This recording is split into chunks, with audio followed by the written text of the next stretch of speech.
السلام علیکم۔ بسم اللہ الرحمن الرحیم۔ کائنات بنانے والے، نرمی کرنے والے، مہربانی کرنے والے کی شناخت یا پہچان کے ساتھ دوستو، آج لیکچر نمبر 2 ہے المسجد الحرام سیریز کا،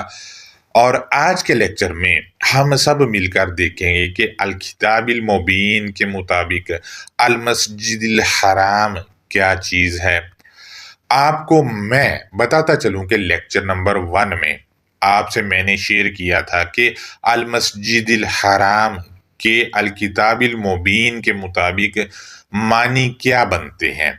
وہ دوست جنہوں نے لیکچر نمبر 1 کا جائزہ نہیں لیا، ان کے لیے آج کے لیکچر کے ڈسکرپشن کے اندر میں لیکچر نمبر 1 کا لنک لگا رہا ہوں، اور اس کے ساتھ ساتھ مسجد سیریز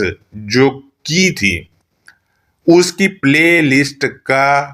لنک بھی آج والے لیکچر کے ڈسکرپشن میں لگا رہا ہوں۔ وہ دوست جنہوں نے ان کا جائزہ نہیں لیا وہ ڈسکرپشن میں جائیں اور پلے لسٹ پر جا کر جائزہ لے سکتے ہیں کہ الکتاب المبین کے مطابق مسجد کیا چیز ہے۔ دوستو، المسجد الحرام کو ہم دیکھتے ہیں تو المسجد الحرام میں لگا ہوا تخصیص والا ہے، یعنی اسم معرفہ بھی ہم کہتے ہیں، اور مزے کی بات یہ ہے کہ یہ مرکب توصیفی بھی ہے۔ چیخ چیخ کر بتا رہا ہے کہ لوگوں نے مسجد حرام ایک اور بھی بنا رکھی ہے، لیکن